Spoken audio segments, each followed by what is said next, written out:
Well, I know what I'm going to do. I'm going to go out and pile up all the sofa cushions on the sofa and make a fort and hide. I think that's a brilliant idea. Brilliant idea.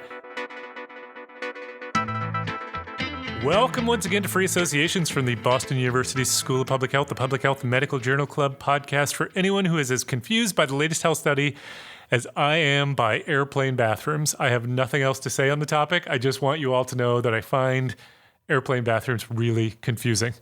So I am Matt Fox from the Departments of Epidemiology and Global Health, and I am joined once again by Dr. Christopher Gill from the Department of Global Health. Welcome, Chris. Hello, hello. And I am also joined again by Dr. Jessica Liebler from the Department of Environmental Health. Welcome, Jess. Hi, thank you.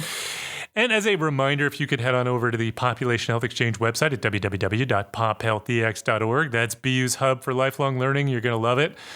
And you can also head on over to your favorite podcast app, iTunes, Stitcher, whatever it is the kids are using, and you can give us a rating that'll help other people find us, and we would be greatly appreciative. So now on to the show. So today in our first segment, which is our Journal Club segment, we're going to get into a study on the relationship between stroke and heart attacks and COVID. Did I get that right, Chris? You don't look like I got that wrong. No. Okay. I think that's what the paper was about. Then in the second part of the podcast, which is our deep dive, we're going to talk about the impact of the mild influenza season that came along with COVID and what the implications of that mild COVID season are. And in fact, that is not what we're going to talk about. What are we going to talk about? Influenza, apparently. But I seem to have come away with the impression that we're talking about lotteries for Okay, COVID vaccines. I have the mild influenza season So too. here's what we'll do. Jess and I will talk about the mild influenza season. And then when I turn to you, Chris, you tell us about lotteries for COVID vaccines. Okay. All right. Do they work? No. All right. But maybe they will for influenza vaccines. I don't think they will either. Well, let's just move on then and jump into segment one, where we are going to talk about an article on the relationship between stroke and heart attacks and COVID published in The Lancet. It was entitled Risk of Acute Myocardial Infarction and Ischemic Stroke Following COVID-19 in Sweden, a Self-Controlled Case Series, and Matched Cohort Study. Two for one. A twofer. Yeah. 2 for 1. First author, Ioannis Katsalaris from the Department of Public Health and Clinical Medicine at Umeå University in Umeå, Sweden. Some headlines on this one. Increased risk of heart attack, stroke in first 2 weeks following COVID. Lancet study, Times of India says. Business Today says higher risk of heart attack and stroke in the first 2 weeks after COVID-19, study says. That one makes a bit more sense to me. And Yahoo News says heart stroke risk climbs after COVID-19. Flu shots may be protective. I don't think the study says anything about flu shots. That's why I clipped this one. I didn't. They didn't read the paper. Didn't really get where the second part of that one came from. But maybe it was in one of the long supplements. Maybe. Going deep, and they're going to tell you about Ohio vaccine lotteries. Maybe that's exactly it. Okay, well, Jess, you wanna walk us through this study? Sure. So this is an interesting paper, and as we were talking about just a few minutes ago, this is a meaty paper. There is a lot in here, a lot to talk about. Or a tofu-y. Or a tofu-y vegetarian melange of a paper. So the key research question, as Matt was saying here, is whether COVID infection increases the risk of a new heart attack, a new MI, or stroke in the period immediately following COVID infection. And so the authors looked at this question in the context of the healthcare patient data registry in Sweden, which is one of the most amazing things about Sweden for those of us who look for population health data. It's awesome. So the data registry in Sweden effectively includes the entire population. And so they had the entire population of this country in this database. And they were looking at the research questions in the context of this database. The study ran from February 1st to early September 2020, so covering the early 6-7 months of the pandemic. And what the authors did, which was very interesting, they used two parallel study designs looking at the same question in different ways. And so the first study question they looked at was called a self-controlled case series, and the second was a matched cohort. So I'll talk about these two designs a little bit in brief, and they basically, as another spoiler at the end, they kind of come to largely the same conclusion, which is nice and kind of affects the impression of quality and validity of this study. So the self-controlled case series is a design where individuals with both established COVID infection or diagnosed COVID infection and one of the study outcomes of interest, so either MI or stroke. So they took the subset of participants who both had COVID and one of these outcomes, and they looked at the incidence rates of that particular outcome within the same individual across different time periods before and after the COVID diagnosis. So it's a study where they are one individual is serving as a control for themselves across different time periods while they are in the context of this database. They looked at 6 different periods of time, including the month before the diagnosed COVID infection within the database. They looked at the immediate period of time before infection, 1 to 3 days before the infection, and then they looked at 3 time periods post-COVID infection, the first week, the second week, and then day 15 to day 28, so kind of the remaining 2 weeks of the month. And all of the other time periods were consolidated into a control period. One of the interesting things that they noticed as they were doing this self-controlled case series analysis is that there were a lot of events, so a lot of MI or stroke, occurring on what they were designating as day 0, so it was concurrent with the COVID diagnosis. And because of this, their assumption there was that people were getting diagnosed with COVID when they came into the hospital for one of these events, not that COVID was causing one of these events. And so they ran their analysis both including and excluding the cases that occurred on this day 0. And so that led to somewhat a complicated nature of the analysis as you're looking through their different tables, but it does make sense, and it's good that they did that. They also looked at effect modification by age, under and over 70, and by sex. They also used, as their second study design, a more traditional matched cohort approach in where cases who were people diagnosed with COVID during the study period were matched on age, sex, and county within Sweden of residence with 4 controls. So they were matched 4-to-1 controls to cases, and they used a conditional logistic regression approach, adjusting for various things in comorbidities. Their overall study included 86,000 patients with COVID and almost 349,000 controls in their database. In the case series analysis, they had 186 participants in the heart attack case series and 254 in the stroke case series, 11,000 people or so in the heart attack cohort study, and about the same in the stroke cohort study. Okay, so as we move on from study design to talk about the results of this study, they found, in short, elevated risks of both heart attack and strokes in the weeks following COVID infection. If we focus on just the model that excludes the day 0 diagnoses, because that probably makes sense to do, the risk of stroke was nearly 3 times higher in the first week after COVID, and likewise in the second week following the COVID diagnosis compared to the control period. So this was in the case series form of the analysis. And there was a small decline in risk after 15 days to about 2 times the risk of stroke in that second half of the month following COVID diagnosis. For heart attacks, a similar pattern. They observed a similar pattern. So in the period of time after COVID infection, the first week is associated with the highest increased risk of heart attack. It was nearly a 3 times increase the risk of heart attack. And by the second week, it was 2.5 times the risk compared to the control period. This is in the self-controlled case series design. The risk drops somewhat to 1.6 times the risk in the control period by week 3. In the cohort component of the study, they had similar findings. They observed 3 times the risk of heart attack in participants with COVID compared to those without COVID and a multivariable regression model, with some evidence, and we could discuss potentially that lower income, greater number of pre-existing comorbidities, and being born in a middle-income country were associated with elevated risk of heart attack. And for stroke, COVID was associated with a 3.6 increase in stroke after COVID, again with evidence that certain comorbidities, less education, and being born outside of Sweden were associated with increased risk. So across these multiple study designs and multiple outcomes, basically this very rich health database in Sweden, in the context of that study, they're coming to this conclusion that COVID is fairly dramatically increasing risk of first-time heart attack and first-time stroke in the month after infection, with elevated risk in the first week and also in the second week for both of these outcomes. So a complex study design, but the outcomes are consistent across the multiple designs and actually largely consistent between heart attack and stroke, which is also interesting.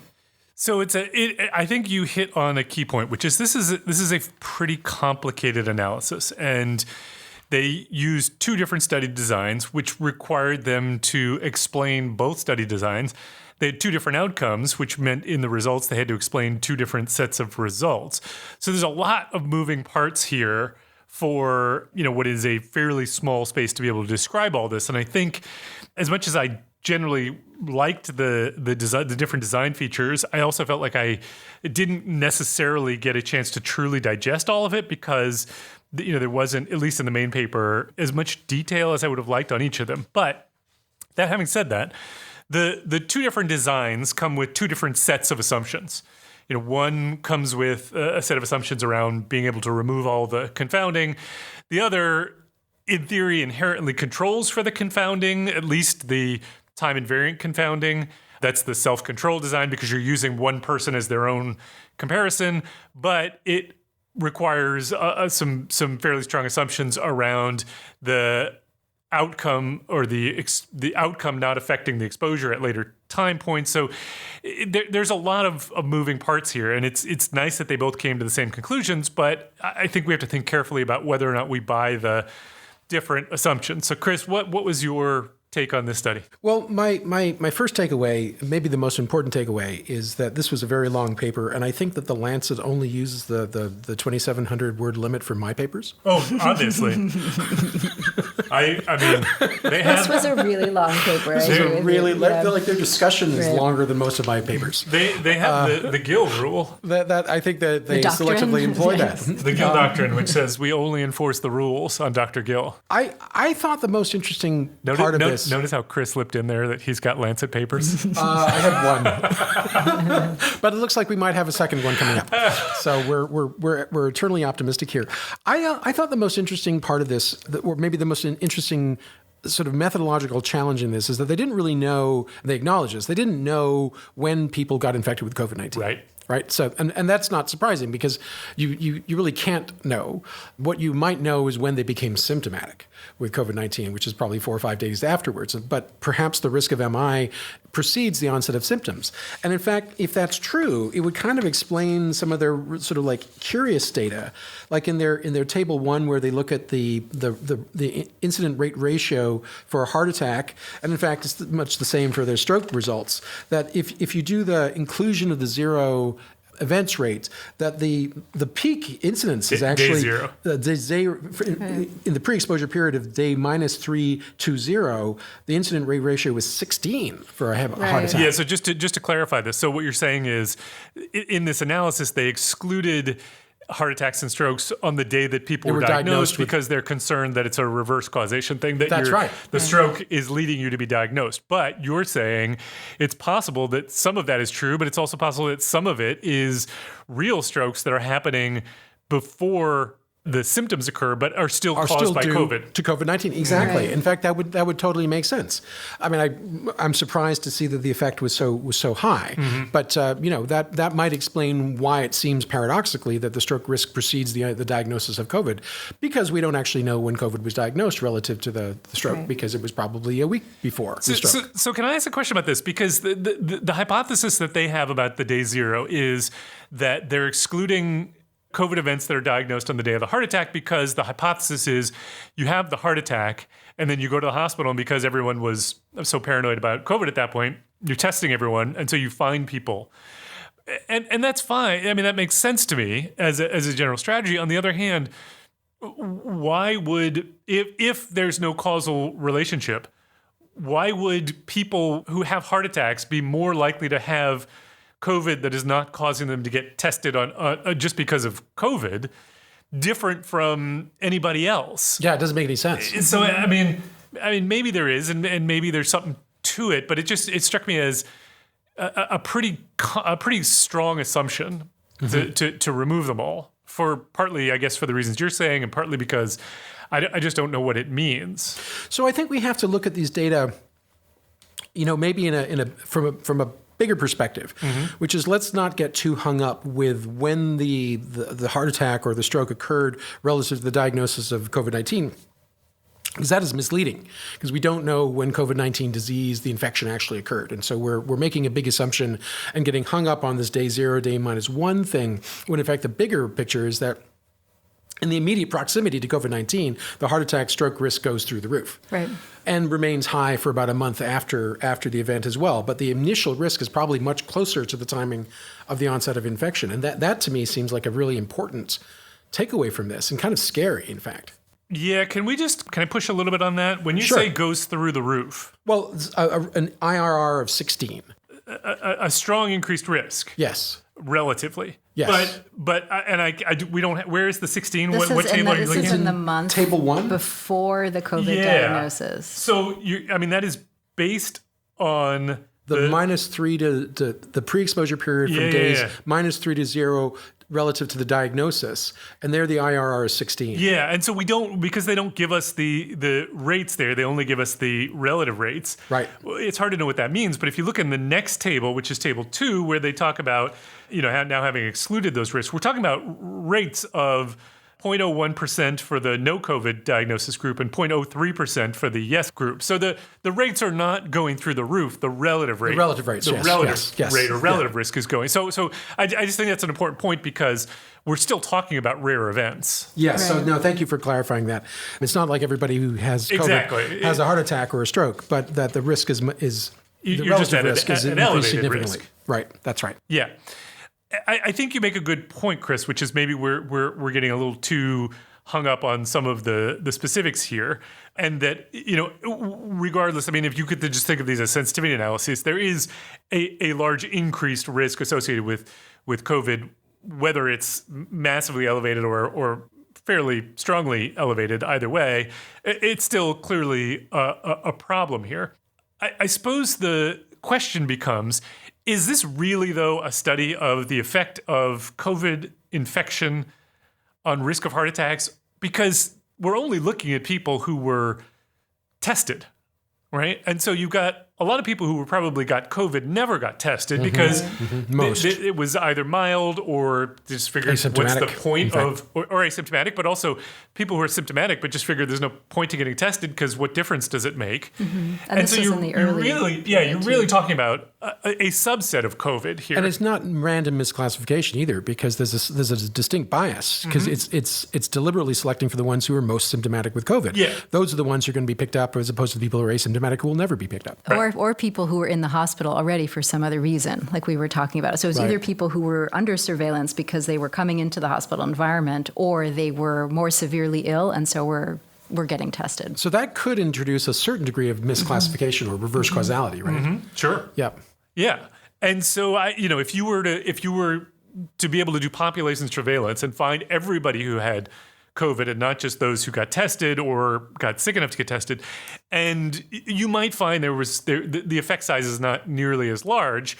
But if you're specifically interested in the question of severe COVID, then I think it's a different question. And I just think that matters in terms of how you think about this results, because what I don't think is you could take this and say the message is, if you get COVID, go take an aspirin. You're going to have a dramatically increased risk. May be true, but it also may be that we really need to wait and see what the progression of the disease is like first.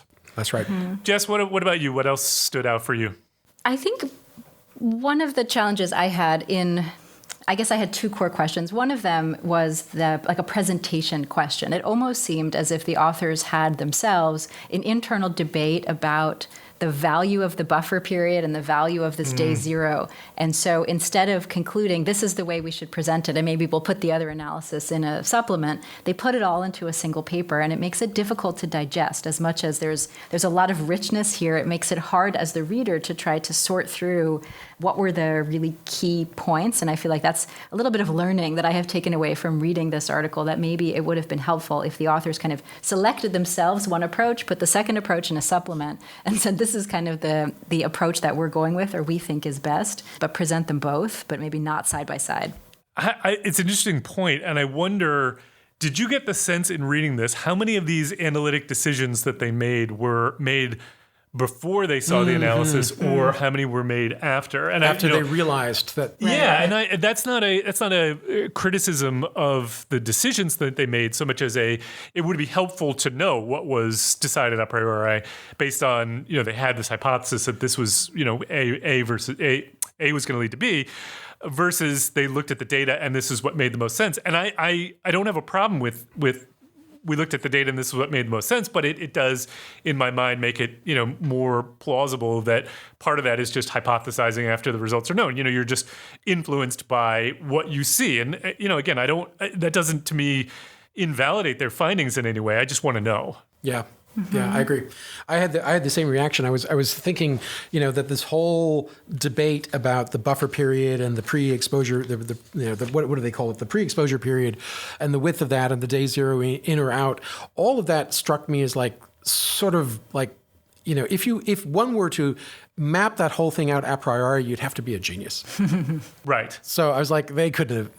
How likely is it they've figured that all out in advance versus they ran the models and then they realized, boy, there's a lot of heart attacks on day zero. How do we account for that? Right. That seems awfully soon. Let's rethink what we're actually doing here. But what was cool about the two study designs is that the self-controlled case series allowed them to see that in a way that they did not see in the cohort design. That they weren't seeing that kind of exact day, because they were doing a deep dive into a much smaller number of individuals. And so I thought that was cool. That was I liked the two study designs from the same data set because it gave them, and the fact that they kind of were coming to mostly the same conclusion was interesting, but it allowed them to see that day zero issue once they could see the actual dates and then I totally agree. I liked the self-controlled case series design. This is a design where you're using yourself as a control. But I struggle to understand the control period prior to the COVID. The idea that if you had a heart attack, you then may be more likely to develop COVID, I would think, partly because you're hospitalized, partly because presumably you're in a weakened state. Mm-hmm. So using that pre-period didn't totally make sense. But then I could see a similar argument for the post-period as well. So it wasn't totally clear to me that the assumptions are completely met. Not that I think they're totally violated, but it for me it was helpful that they had two different methods looking at the same thing. I'm not convinced that the matched cohort study doesn't also suffer for some of the same design problems. So, maybe it's a situation where you're really just replicating the same things. But, I like the design, but I'm not sure I completely bought all of the assumptions. I felt the same. I thought this was an interesting study, and it occurred to me as I was reading this that this would be had I still be teaching 702, this would be a terrific paper for 702. Is what? The basically critical reading and writing in public health. It's a great course that you and I have both taught. You developed the course, Matt. Don taught it. The whole generation of us have taken over that course and loved the structure, which is basically going through studies and kind of pulling them apart, like doing a deep dive review. And this is a really neat one because not only do you have all the stuff about the shifting time within the case control study, but you have the cohort. So it's like putting those two together and seeing how different epidemiologic designs play in answering the same question in the same paper is really lovely. What a neat paper as a pedagogical tool. Exactly. I think it would be a brilliant paper actually to teach with because you have the same question and the same data set, and it shows how you can look at it different ways and different strengths and weaknesses for each design. I was struck in part too by the self-controlled case series, the content, the idea that it controls for these time invariant factors. And I was wondering I was wondering though, if because of COVID, there were more time varying factors that we should have thought about. The authors didn't comment on that, but that was my question. Were there particularly concerning time varying individuals changing their behaviors during COVID, particularly during the first 7 months of the pandemic, that would be associated potentially with heart attack? That may be, for example, and maybe with COVID, like certain employment choices. And that's what I wondered about. And as I was reading it, and I was looking for the authors to comment on that. In other words, you're saying a person gets COVID and therefore they change their behavior in after the diagnosis in ways that would relate to one's risk of a heart attack? Right. Or because of the pandemic, people are changing the risks of heart attack in different ways, whether they're not working anymore or they're working from home or whatever they're doing. And that relates to their risk of COVID. Right. I think that's interesting, actually. But it would relate to in this case, it's because the event is COVID, and then we're looking at heart attack before and after. But it's the choice of that control period, like we were talking makes about, all the difference. Right? And so they had some of the control period was before COVID, and some of the control period was after. Yeah. And the assumption was that was a kind of a static period. Well, my point is, though, the period after the COVID diagnosis, I would assume, and this is a total assumption, that many people would change their behaviors in ways that would reduce their risk for heart attack, which would therefore suggest that any effects they found are underestimates. Potentially, yeah. I don't know. And I'm thinking that, of course, there will be many people for whom post-COVID diagnosis risk could go up because, of course, things could happen like you lose your job, things like that are very stressful events. So maybe I'm reading too much into it. But for some people, I would think that your risk for a heart attack would go down after a COVID diagnosis because you're just staying at home and not really doing anything. Right. Although maybe you're suddenly exercising and you're causing a heart attack. I don't know. Okay, last point on this one.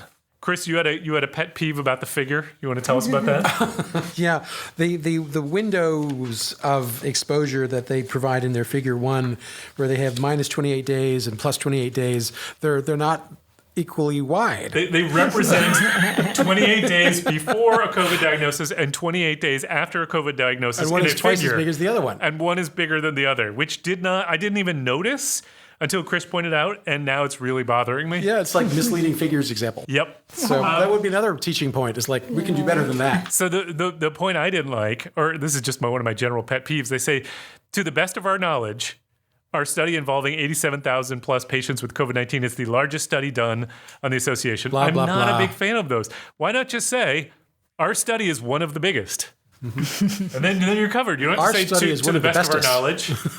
All right. Hey, Jess, do you have any pet peeves, or is it just Chris and I who... Did you notice, by the way, that one of their authors was Patty Farrington, who was one of the statisticians who developed the self-contained, self-controlled case series method, along with somebody Whitaker, as I recall. I did not notice that. Yeah, he's a heavy hitter on the SCCS model. Very cool. All right, so let's move on to our second segment, where we are going to talk about influenza's unprecedented low profile during the COVID-19 pandemic leaves experts wondering what this flu season has in store. That was a title of an article in JAMA News by Rita Rubin. Chris, of course, is going to be talking about lotteries in Ohio. To read a different paper. Increase COVID. And this Missed the memo there. There's no lead into this, right? So it's basically we know the story, which is that during the COVID pandemic, flu kind of went away. Right. And I was gonna use a short expletive, like no S blank. Yeah. But so then the question becomes what should we expect for next year? And so worse. It'll be worse. That's what I expect. It will be worse than last year, but will it be worse than prior years? Maybe. Well, that is very helpful, Chris. Might be. What if we had a lottery? Would that increase influenza? Depends on how much you're giving. Yeah. But I think carrots and sticks, It looks like sticks work better than carrots. This is my takeaway on this one. I don't know what we're referring to. The lottery. The Didn't lottery? Work. For Vaccines. COVID vaccines. It did not work. But we know now that threatening to fire people works pretty well. Apparently so. Okay, so I have two questions about the low influenza season. Number one is, and Chris, you may actually have some insight to this, and Jess, you could just give us your general take on this, but you may know, the flu vaccine is developed based on the circulating types from the previous year. Wow, that's right. How do you do that if flu is not circulating? Well, so that's my question. Oh, obviously there's not none, right? But there's not much at all. What do they do? Or how do you I don't know. estimate of the ones that they find? How do you estimate what will be the big ones? What do we guess think it'll is be going harder. Right, to? Yeah, I yeah. mean, so I guess my concern would be it's going to be a worse year. Plus, I would think the chances that they get the vaccine right this year have to be Less good. lower. Right. Probably. And so should be particularly concerned about this coming flu season, in which case, what do we do about it? Because vaccines may not be the answer. I mean, vaccines will be part of the solution because I would assume that any vaccine is probably going to have some efficacy because it's not total. I mean, Well, I there's know some what I'm sense. going to do. I'm going to go out and pile up all the sofa cushions on the sofa and make a fort and hide. I think that's a brilliant idea. Brilliant idea.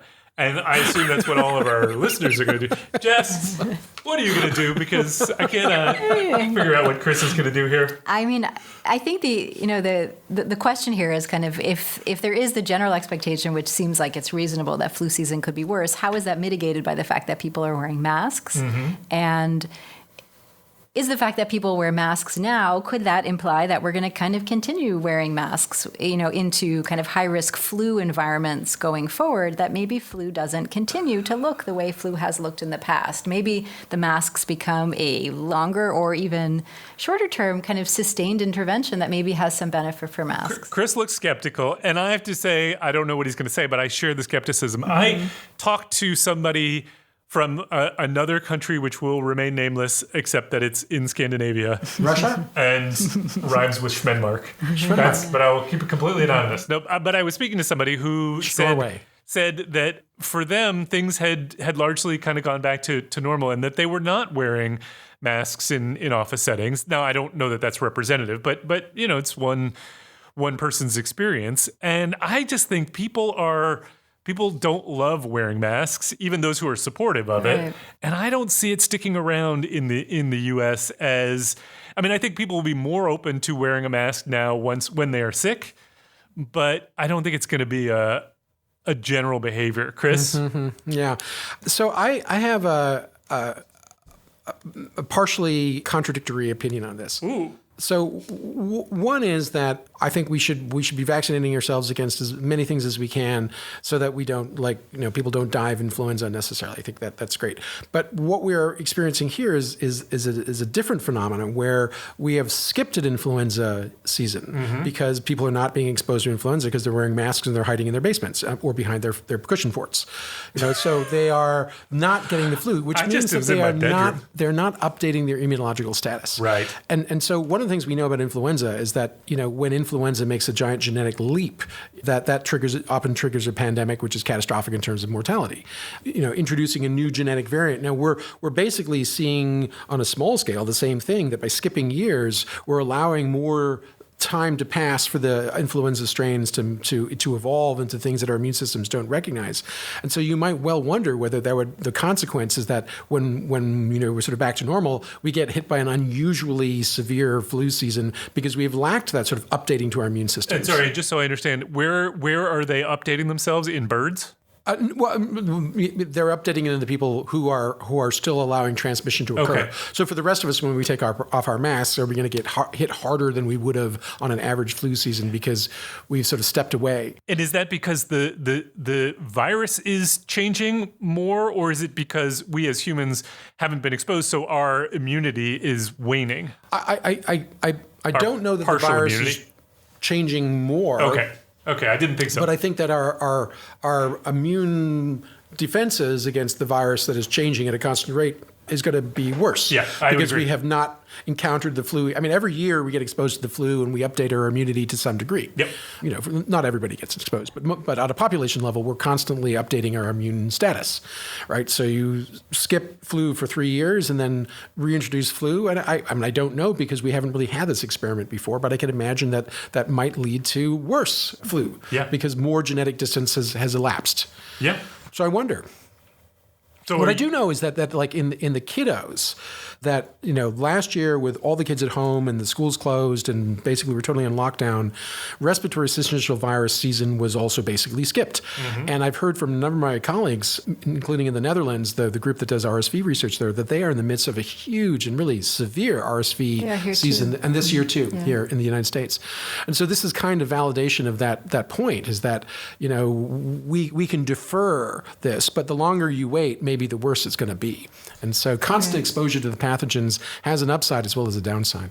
Okay, so then the second question is, we know why we had a very, very mild influenza season. It's because we were taking all these precautions for COVID that are also effective against influenza. But we had a ton of COVID. So why were our measures to prevent COVID so much less effective for COVID than they were for influenza? Is it because we have prior experience with influenza and therefore, a reduced exposure, we can potentially fight it off? Or is it something about influenza that is more susceptible to being impacted by these same measures that we took for COVID? That's a tough question. I don't know if I know the answer. Chris and I are looking at each other like, who's going to take that one? I figure whatever we say is going to be mostly wrong here, but that is why I asked the questions. I do not answer the questions. I don't know. I mean, my suspicion would be is that we have certain baseline levels of immunity to influenza from vaccination, from a lifetime of vaccination, or from our own infections that we just didn't have to this particular virus.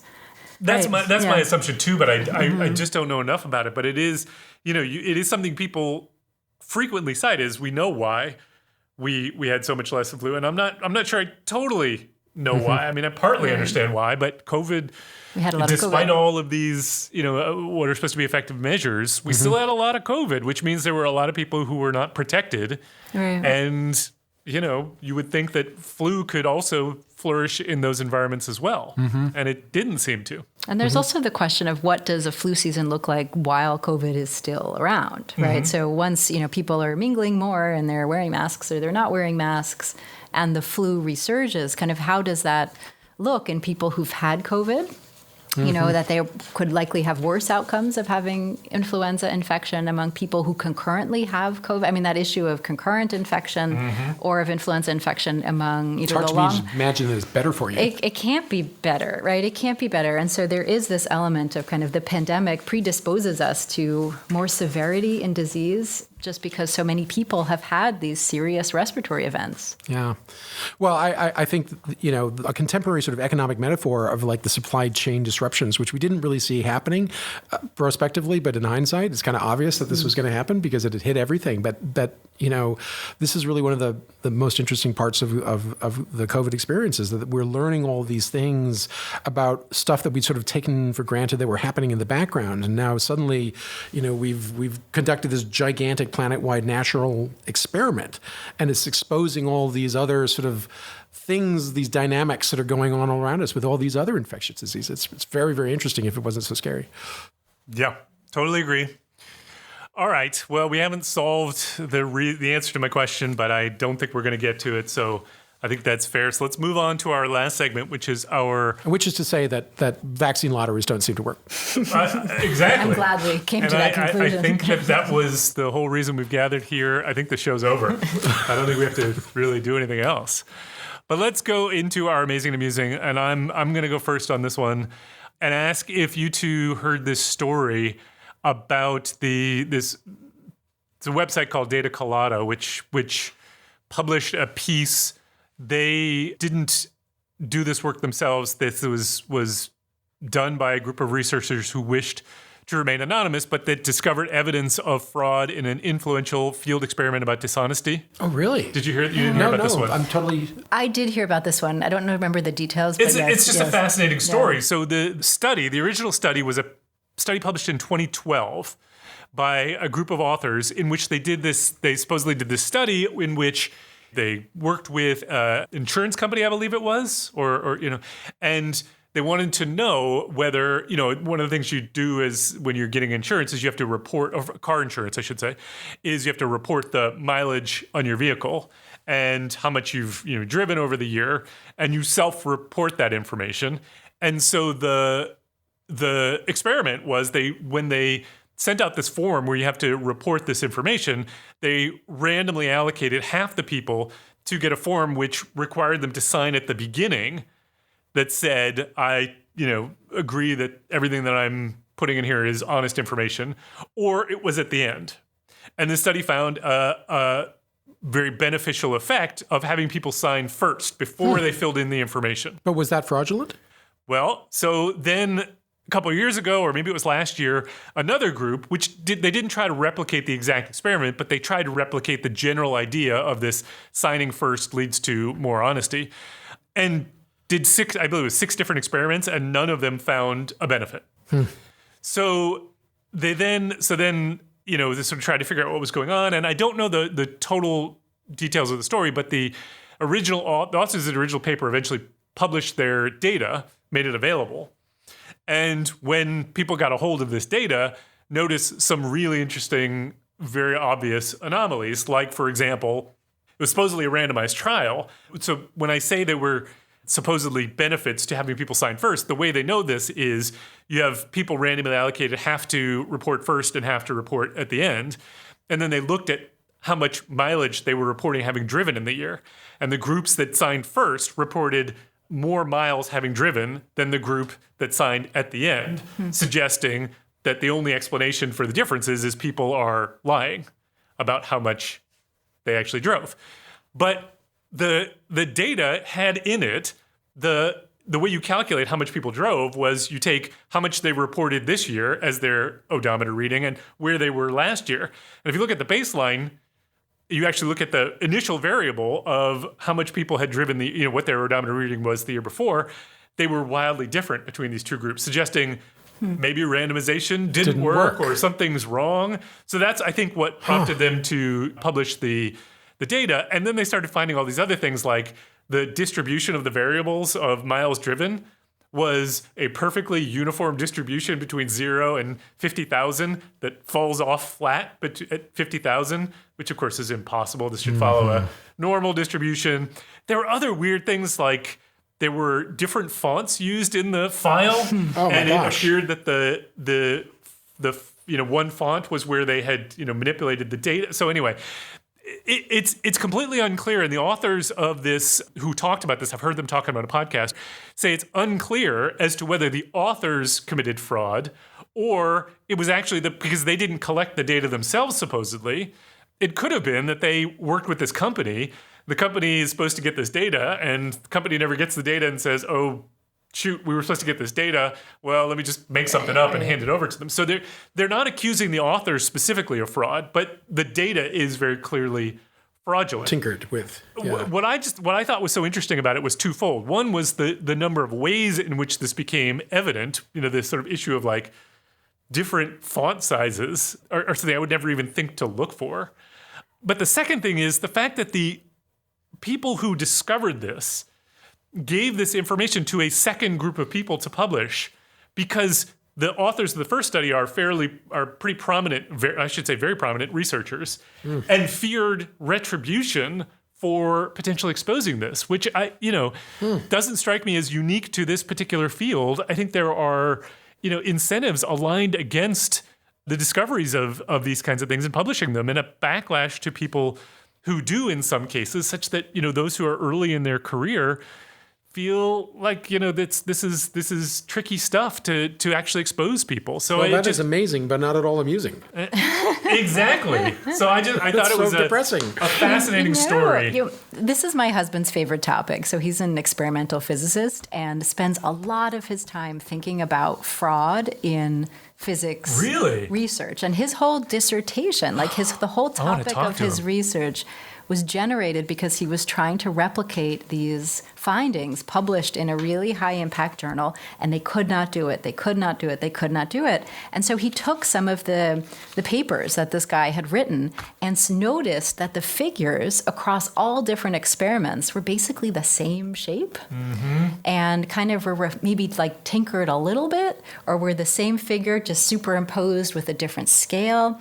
And so he spent like a year looking at figures, and then the whole story kind of devolved, where his advisor kind of contacted this researcher who was like on this really, up and up trajectory, and the whole thing was fraudulent. And there's a lot of that in certain elements in like the laboratory sciences where you are doing experimental work, and either you don't do it for some reason, like you're supposed to be replicating it 100 times and you just don't do it. And so figures are doctored. And my husband spends a huge amount of time when he's reviewing papers, looking at the figures and looking at the data and trying to see, has someone else, was this figure just plucked from somewhere else? And it's interesting because in our type of research, it is much more difficult to uncover. In some ways, it's harder to uncover fraud, right? Because you can ask people for the raw data sets, but I don't know, you have to, this is data from individuals, and you have to be really keen and looking for patterns and looking for, kind of thinking about, and what you're looking at. Yeah, I agree with you, although I think seems to be there's a group of people who are getting very good at the skills needed to be able to detect this. And I think that is a good thing if there are more people around. And I've definitely seen these people be treated poorly, described as data thugs and things like that for doing this work. So it's thankless work in a lot of ways, and it's risky. So yeah. Well, anyway, Chris, what do you got? Well, I found another sort of interesting lotteries. A paper about Ohio lotteries. And the nice thing about Ohio is that it's filled with lakes. So let me ask you both, as a pair of epidemiologists here, if I told you that there were two lakes and that one lake had mostly red fish in it and the other lake had mostly gray fish in it, all right, and said, go fish. How many fish would you need to fish before you were convinced that you were in a red lake versus a gray lake? A gray fish lake. 27. 27. Okay, I'd say 3. 3. So, okay, that's good actually, because it's a segue into this phenomenon of cognitive error where people leap to conclusions based on very sparse data. And so, I know, Jess, you would catch 23 fish as well with that peculiar level of precision, but a lot of fish is the right answer rather than a few fish. But we know that in our world there are people who fish and leap to conclusions after one fish and say, oh, the first fish you pick up, that's the dominant fish in the lake, and so we call those jumpers, people who jump to conclusions, which is the whole point of this Scientific American article, which I thought was really interesting because they go on to say that individuals who have this habit of jumping to conclusions easily have all sorts of other cognitive errors that they express. For example, if you align the jumping phenotype with other beliefs, you find that the early jumpers tend to be conspiracy theorist fans or flat earthers, or feel like, they give us several examples in this paper, like believing that the Apollo 11 landings were a hoax. Weren't they? Apparently it was true. My answer is now one fish. Apparently it was true. And I thought this was really interesting. And also how quickly people come to sort of logical errors. Like here's another one of the mistakes that people make. Like if you said a baseball bat and a ball cost $1.10 together, and then you said that the bat cost $1 more than the ball, most people would say that it was $1, the bat cost $1 and the ball cost 10 cents. But that's not right, because that means the ball was free. Right. So it's $1.05. And so that's the true answer. And yet the jumping phenotype is also associated with a pseudo certainty that defies that logical error. That they sort of dig down in on this. More confidence in the wrong answer. Yeah, and we've talked about this in the past, the Dunning-Kruger effect, which is this interesting phenomenon described in psychology where there's an inverse relationship between how much you know and how much you think you know. Yep. Right. which we see everywhere, right? This sort of pseudo certainty about the world that people who are genuine experts in whatever it is, physics, for example, tend to be super skeptical and careful and cautious about their data, like your husband, because they know how hard it is to know. Whereas people who know nothing and think it's all very easy are very certain that they understand how things work, and that in fact, they are the most likely to be wrong, but the most likely to believe they are right and be like dig in on it. Well, the colloquial term is mansplaining. I was going to ask if there's a gender effect. Yeah, I bet there is. I'm sure I'm probably guilty of that too. You should ask my wife. So anyway, I thought this was interesting. What? So what's the answer? How many fish?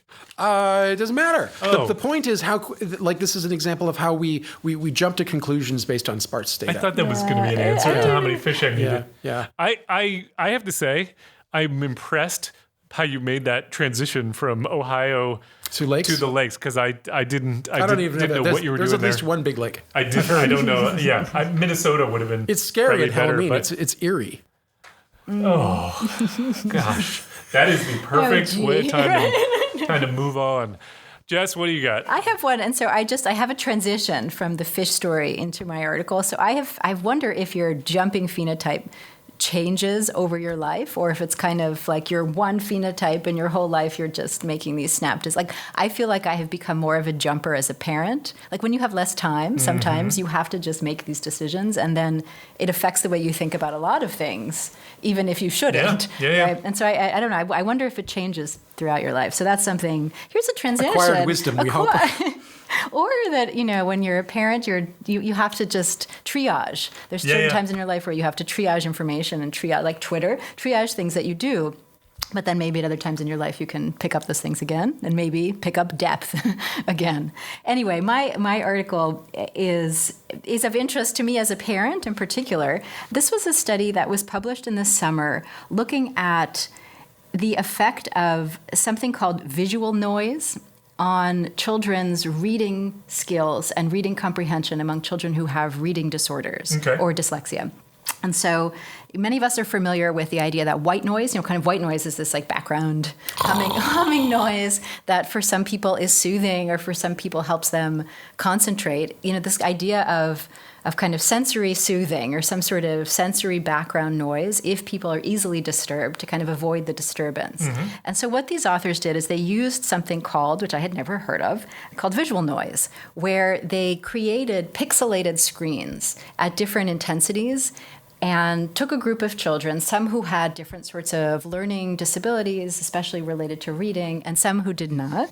And they gave them words to read on screens with different pixelations behind it. And their hypothesis was that the children who had reading disabilities were going to be able to more easily see the words once they were highly pixelated. And that actually ended up being the case, which was fascinating. Why would that hypothesis Because it produced, so their hypothesis, and this study group had also done research on white noise.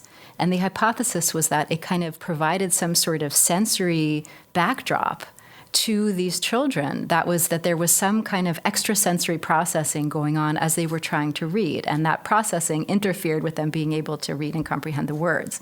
And so if they provided kind of visual background noise, the kids would be able to read the words better, and they were. And they described the results almost like you put on glasses, like you had a child with dyslexia and you put on glasses and they could read the words. And this was fascinating to me. That's very cool. Yes, and very interesting because also it spoke to potentially the power of devices, where if you have a child who's dyslexic or has some other sort of reading difficulty, if they can read on a screen that's personalized to them with a certain amount of visual noise, that could really help them in a very powerful way. Anyway, obviously, these findings need to be duplicated. This was a small study, and they were looking at kind of 11 and 12-year-olds. But I think this was back in Sweden, like our earlier conversation. Yeah. But the Swedes are doing such interesting stuff. They are. But anyway, I thought that was cool. Kind of amazing, and not so much amusing, but very, very interesting. Oh, it's totally cool. Yeah. The mind is a fascinating thing. Yeah. Well, that is the end of our program. If you got any feedback on this or any other episode, what did I do? Nothing. Oh, that was the end of our program. This is the end of our program. Right if you now. have any other questions, you should direct them to Leslie Solalian, and we'll give her home address.